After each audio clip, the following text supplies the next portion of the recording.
Hi, magandang araw po ulit sa inyong lahat for our second reading of the day. Tingnan naman po natin kung ano po ang makikita natin sa second reading of the day. I hope napanood nyo na po yung first, second, third, and fourth reading kahapon. Pero medyo naiwanan po yung second, third, and fourth. Yung first reading lang po ang inyong napanood dahil sabay-sabay ko pong in-upload yung second, third, and fourth. So, sana po ay mapanood nyo muna po bago po tayo lumaktaw sa first reading kanina. Ganon din po ang wag nyo po ding laktawan ang first reading bago po kayo tumalon dito sa ating second reading of the day. So, tayo po ay mamili na po, no? 1, 2, 3, 4, 5, 6, 7, 8, 9, and 10. And then, ito naman po, 1, 2, 3, 4, 5, 6, 7, 8, 9, 10. Titingnan po natin ang situation ng inyong person right at this very moment. Ano ang situation at buhay niya ngayong mga sandaling ito, no? Tingnan po natin para po makita natin ano ang nangyayari sa kanya sa mga oras na ito. Huwag niyo pong i-skip to. Ito po ang huwag niyo po i-skip to, no? Dito po tayo kumukuha ng energy sa ating mga binabasahan or babasahan, ano? Yan. So, tingnan po natin mabuti. Pasensya na po kayo, ha? At may mga iba akong kasama, ibang energies dito. At dahil nagre-ready po kami pauwi ng Manila, no? Nandito po kami sa probinsya. So, tingnan na po natin for our first card. Tingnan po natin ang person niyo po ngayon right at this very moment ay nakakaramdam ng matinding isolation, loneliness and isolation, ano? Siya po ay nakakaramdam ngayon ng matinding lungkot, no? Siya po ay nakakaramdam ng matinding lungkot. Ang buhay niya po ngayon, sasabihin ko po sa inyo, ay puno po ng lungkot, puno po ng, kumbaga, ina-isolate niya po yung sarili niya, no? Dito po ay hindi niya po pinapalagpas at talagang ina-isolate niya po ang sarili niya due to sobrang loneliness po, no? Talagang nakakaramdam po siya ng loneliness at talagang hindi niya po ito maitago, no? Talaga kailangan niya pong ilayo yung sarili niya sa lahat para hindi po maramdaman ang kanyang kalungkutan. Nagkakaroon po siya ng awakening, no? Paggising, no? Nagigising po siya sa katotohanan na grabe po ang kanyang mga ginawa, no? Grabe po ang kanyang mga grabe po yung kanyang ginawa and totally ang nakakaramdam po talaga dito ay sobra po talagang matindi ang dagok ng kanyang buhay sa totoo lang sa ngayon, ano? There is this emptiness and dependency, no? May emptiness po akong nakikita dito at sa nakikita ko po talaga ay may matinding meron po siyang matinding pinagdadaanan sa mga oras na to, no? May emptiness po siya, loneliness, isolation, emptiness, no? Talagang matindi po ang kanyang emptiness. Hindi po ito tumitigil at hindi po ito titigil sa mga susunod na panahon. Siya po ay makakaramdam ng matinding emptiness, no? There is also this coldness, nanlalamig po siya sa mga tao sa kanyang paligid, no? Sa totoo lang po, ito po ay nakakaramdam ng matinding dagok ngayon, ano? Hindi niya po alam pero siya po ay nakakaranas ng sobrang panlalamig sa sitwasyon niya, sa kanyang sarili. Hindi niya po talaga alam ang kanyang gagawin, no? There is this lack of purpose, dinadivert niya lang po talaga ang mga bagay-bagay sa ngayon, no? Hindi po siya natatahimik and worse, no? Worse po talaga ay talagang nahihirapan po siya sa ngayon, no? Yan, no? Nahihirapan po siya sa ngayon. Talagang yung lack of direction, lack of balance, no? Sa nakikita ko po dito ay may matindi po itong pinagdadaanan or pagdadaanan sa mga susunod pong mangyayari sa kanyang buhay, no? There is this iniisip niya na lang po, nilalabanan na lang po niya yung kanyang puso sa pamamagitan po ng kanyang utak, no? Talagang ito pong taong to ay nakakaramdam ng deep sadness and deep loneliness, no? Sa tingin ko po, ang taong ito ay nakakaramdam ng malupit na dagok talaga sa kanya ng kanyang sarili, no? And then sa nakikita ko din po ay there is this weakness and insecurity, no? Sa nakikita ko po ay meron akong nararamdaman dito na pagkabagabag, no? Sa totoo lang po ay hindi po siya natatahimik at sa nakikita ko po sa kanya ay meron siyang pinagdadaanan, no? There is this hatred and maliciousness. Ang tao pong ito ay nakakaramdam ng matinding hatred sa sarili niya, no? Hindi man po ito nagpapakita ng ganito talaga, pero there is this hatred, no? Masama po ang loob nitong taong ito dahil po sa nakikita ko sa kanya ay medyo ilang po siya sa sitwasyon na meron po siya sa ngayon, no?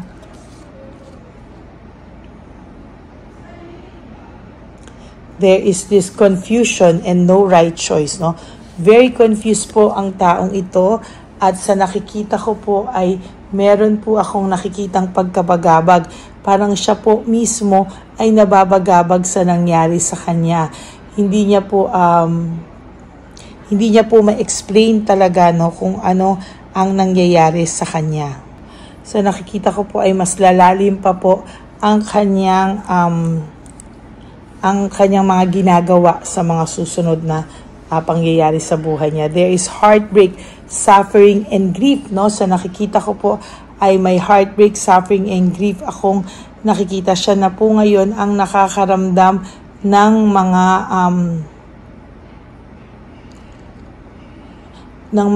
naramdaman mo po noon, no? Grabe po. Kaya hindi niya po talaga yan may aalis ngayon sa'yo, no? Ang taong ito po ay tunay na makakaramdam ng stress, burned out, and restlessness, no? Sa nakikita ko po, itong taong pong ito ay makakaramdam ng matinding stress, no? Siya po sa sitwasyon niya po ngayon ay puno na ng stress, ang sitwasyon niya po ay puno na ng burnout at restlessness. Talagang hindi po ito titigil at talagang siya po ay makakaramdam ng matinding stress. Dahil po sa kanyang pagiging greedy, ito pong taong to ay nawala ng motivation, passion sa kanyang buhay, no? Siya po ay nawala ng motivation at sa nakikita ko po dito ay para po siyang disorganized, overwhelmed sa kanyang sitwasyon o kanyang buhay na hinaharap sa ngayon, no? Yan po ay may matinding dagok talaga sa kanya, no? Wala man po kayong pag-uusap sa ngayon, no? Pero sabi ko nga po sa inyo, itong taong ito ay hindi ka po nawawala sa kanyang isip. Ito po ang sitwasyon niya. Simula po nang ikaw ay iwanan niya, leaving home, making decision, nag-decision siyang umalis sa buhay mo, na take advantage ka po tuloy talaga, no?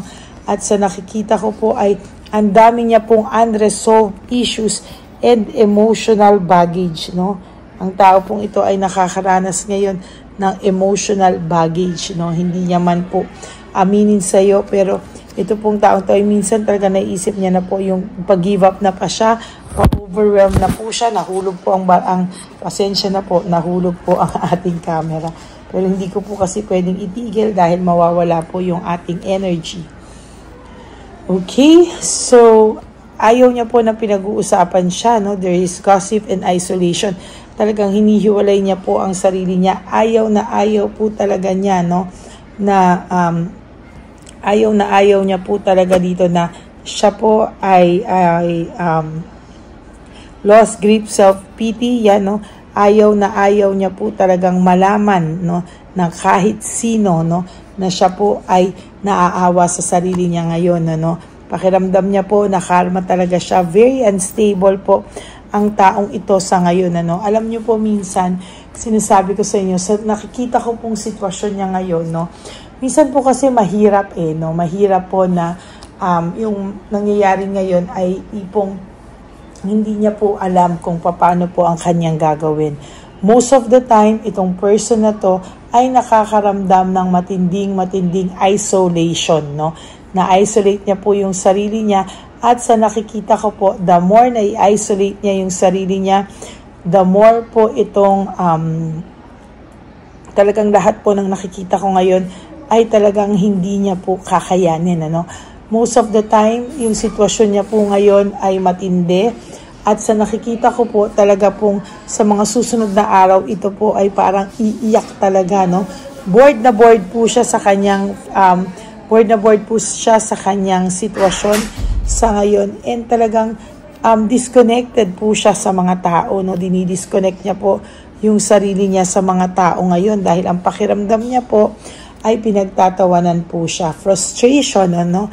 Ito po yung mga sitwasyon niya ngayon. Frustrated po siya. Marami po siyang hindi maintindihan. Ano? Ayan, burned out and overstressed.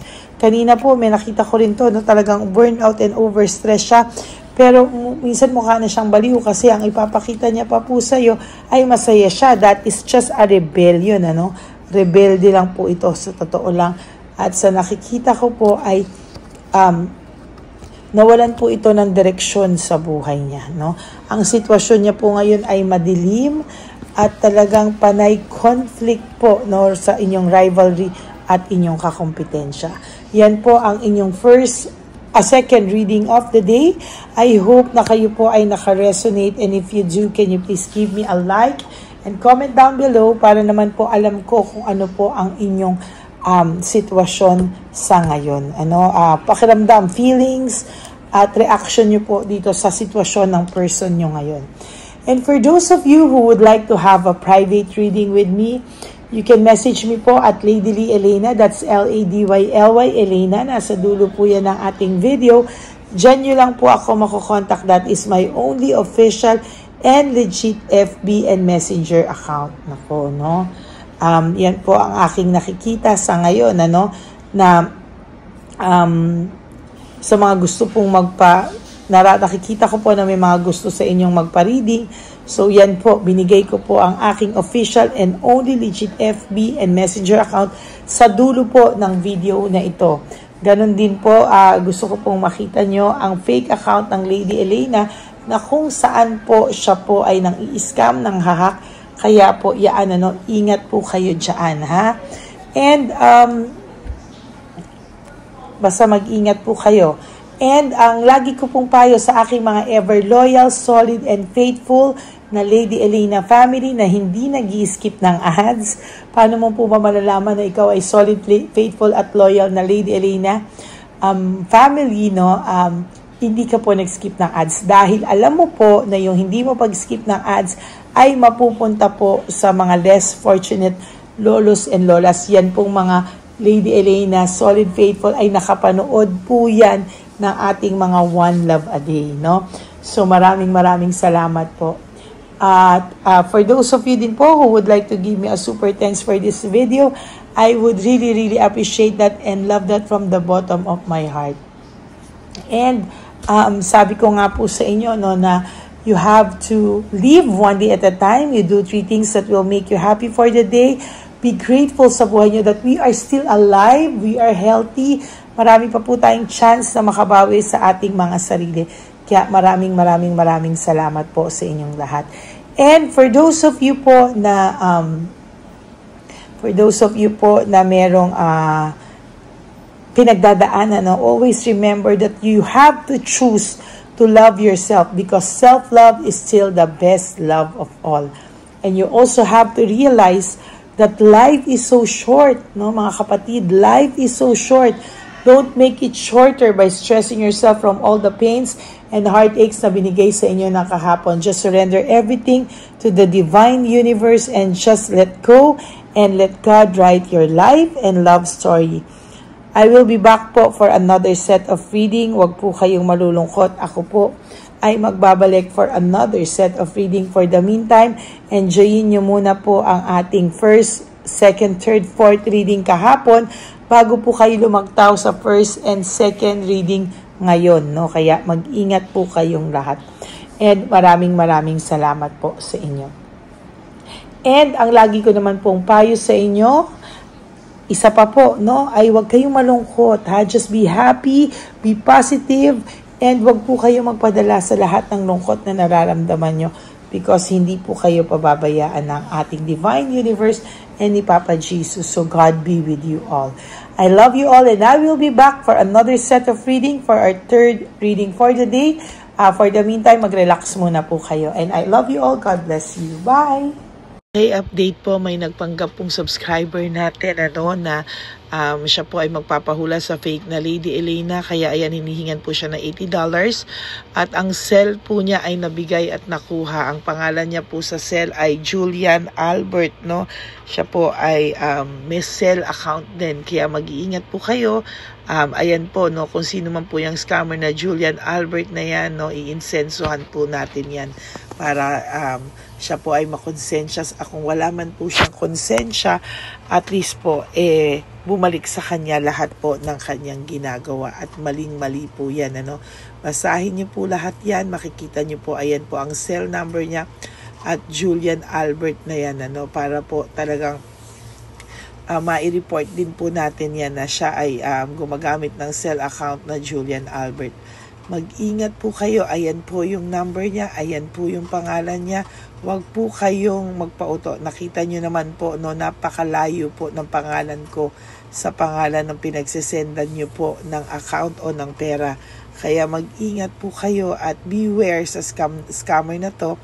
At talagang ayan po, pinost ko po ang kanyang pangalan dito para maging babala po sa inyong lahat. Maraming salamat po.